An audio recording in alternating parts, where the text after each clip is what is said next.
नमस्कार दोस्तों।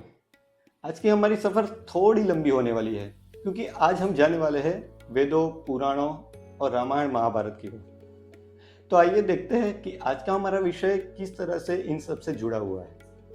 अब वेदों के अनुसार सभी जीवित प्राणी 5 तत्वों में से बने हुए हैं: पृथ्वी, जल, अग्नि, वायु और आकाश। तो आइए और क्या क्या लिखा हुआ है वो देखते हैं। ऋग्वेद में लिखा है, माता भूमि पुत्रो अहम पृथ्वीव्यः, यानी पृथ्वी मेरी माता है और मैं उसका पुत्र हूँ। ऋग्वेद में लिखा है, वातस्य पथ्या रथो न याति, मतलब वायु जीवनदायक है, इसे शुद्ध और निर्मल बनाए रखे।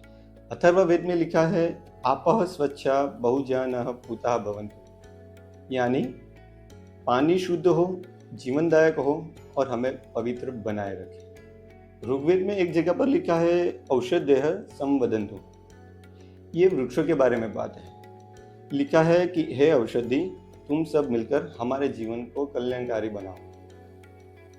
वेदों में एक जगह पर ऐसा भी लिखा है कि शम नो मित्र शम वरुण शम भवत वर्यमा, यानी प्रकृति के सभी तत्व जिसे हम देवता मानते हैं, जल देव, वायुदेव, अग्निदेव, वो सभी हमारे लिए शुभ हो।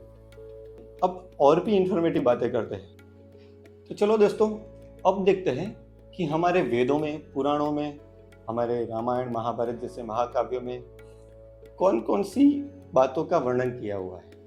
तो पहले देखते हैं कि कौन कौन से पर्वतों का वर्णन है। अब बात पर्वतों की हो रही है तो सबसे पहले तो नाम आएगा हिमालय का।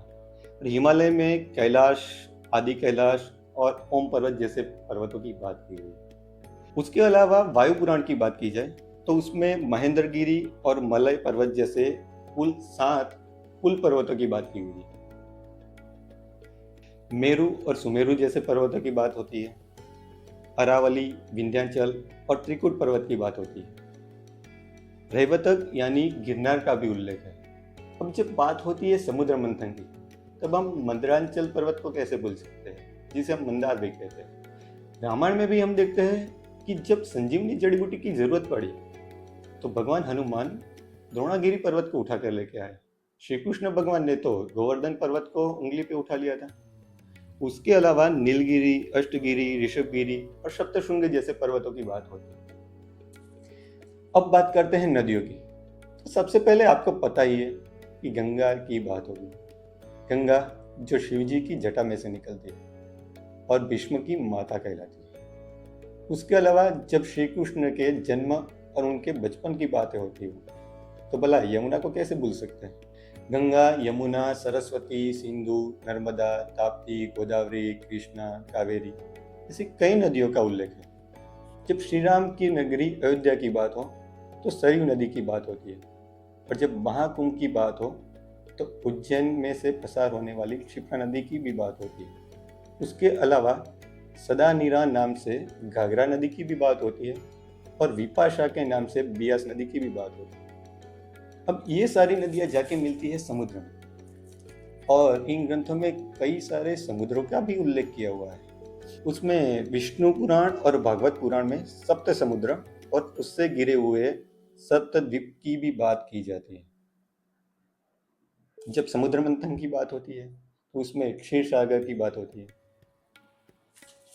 इन सब ग्रंथों में कई सारे जंगलों का भी उल्लेख है, जैसे कि दंडकारण्य और नैमिषारण्य, चित्रकूट का वन, कामक्य वन, वेतवन, नंदनवन और वृंदावन जिसे हम महावन भी कहते हैं, तपोवन, तापसवन और तापन्य वन, सारंद्रवन और वनमाला वन, ऐसे कई सारे वनों का उल्लेख किया गया। वनों का महत्व तो इन सब में इतना सारा है कि वेदों का ही एक भाग जिसे हम आरण्यक ग्रंथ कहते हैं। आरण्यक शब्द अरण्य से आया और अरण्य यानी कि वन।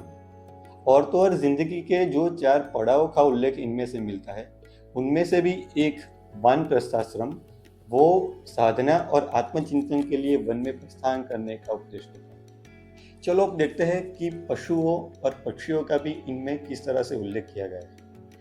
पहले बात करें तो गाय, जिसे कामधेनु के रूप में माना गया है। बात होती है नृषि अवतार की या फिर माँ दुर्गा के वाहन की, तब वहाँ पर सिंह पाए जाते हैं। अब बात करते हैं हाथी की। हाथी जो इंद्र का वाहन है और उसका नाम ऐरावत। जब बात हाथी की होती है तो हम भला गणेश जी को कैसे भूल सकते हैं। और गणेश जी का वाहन भी तो चूहा है।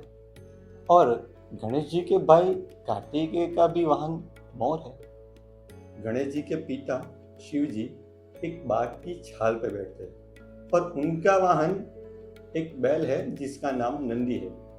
वो गले में एक नाग रखते हैं जिसका नाम वासुकी है।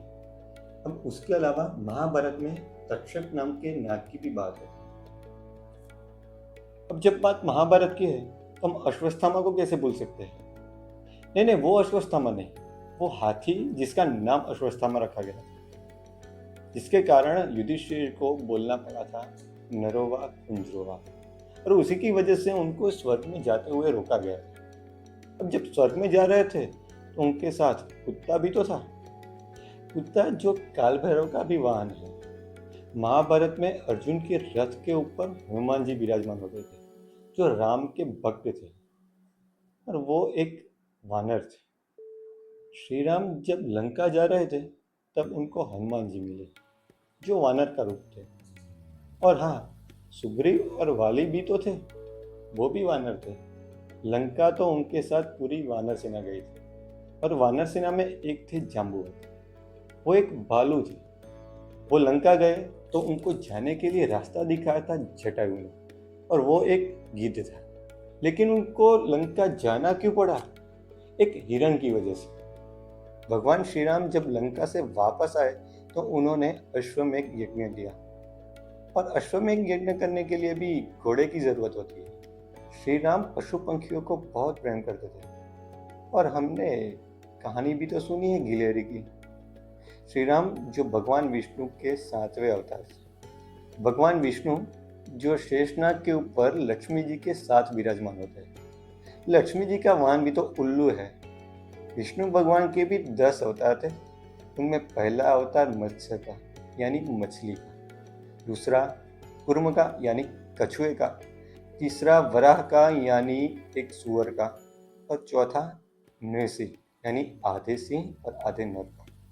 इन सारे ग्रंथों में कई सारे पेड़ों की भी बात हुई है, और जब पेड़ का नाम आता है तो सबसे पहले आता है समुद्र मंथन में से निकला हुआ कल्पवृक्ष। उसके अलावा पीपल, बरगद, नीम, आम, कदम्ब, साल, पलाश, अशोक, तुलसी का पौधा जो बहुत ही पवित्र माना गया है, और बिल्व जिसे बेल भी कहते हैं वो शिव जी को बहुत प्रिय है। दोस्तों, आज है 5 जून यानी विश्व पर्यावरण दिवस, और हमारे शास्त्रों के हिसाब से तो प्रकृति ही ईश्वर का स्वरूप है, और हमें प्रकृति का जतन करना चाहिए। हम सब वेद, पुराण, महाभारत, रामायण इन सब में बिलीव करते हैं, और हम अपने आप को धार्मिक मानते हैं। लेकिन क्या हम प्रकृति के जतन के लिए कुछ करते हैं? हम गणेश जी को तो मानते हैं, लेकिन चूहे को मारते हैं। शिव जी को मानते हैं, लेकिन जब सांप दिख जाए तो उसे मार देते हैं। हनुमान जी को मानते हैं, लेकिन बंदर को परेशान करते हैं। भगवान श्री राम ने अपनी जिंदगी के 14 साल वनों में गुजारे, और जो लोग आज श्री राम के नाम पर राजनीति करते हैं वही लोग जंगलों को काटते हैं। जो नेता लोग आज श्री कृष्ण के नाम पर राजनीति करते हैं वही गौ मांस बेचने वालों से अपना चंदा लेते हैं। हम सब कहते हैं कि नेता लोग बहुत बुरे हैं, लेकिन क्या हम सही है? अभी मैंने कोई एक गांव की फोटो देखी थी, और वो फोटो में एक पानी की टंकी थी, और वो टंकी के ऊपर लिखा था कि ये पानी गायों को पिलाने के लिए, और यहाँ भैंसों को पानी पिलाना सख्त मना है। अरे भाई, अब ये क्या बात हुई? हमने इंसानों में तो जातिवाद फैला दिया, अब क्या पशुओं में भी प्रजातिवाद फैलाना है? अब माना श्री कृष्ण को गाय बहुत प्यारी थी, और इसीलिए हमें भी गाय बहुत पसंद है। हम उसको माता भी कहते हैं और उसका जतन भी करते हैं। लेकिन भैंसा भी तो यमराज का वाहन है, और हाँ, यमराज से पंगा लिया तो बहुत भारी पड़ सकता है। आपका क्या कहना है?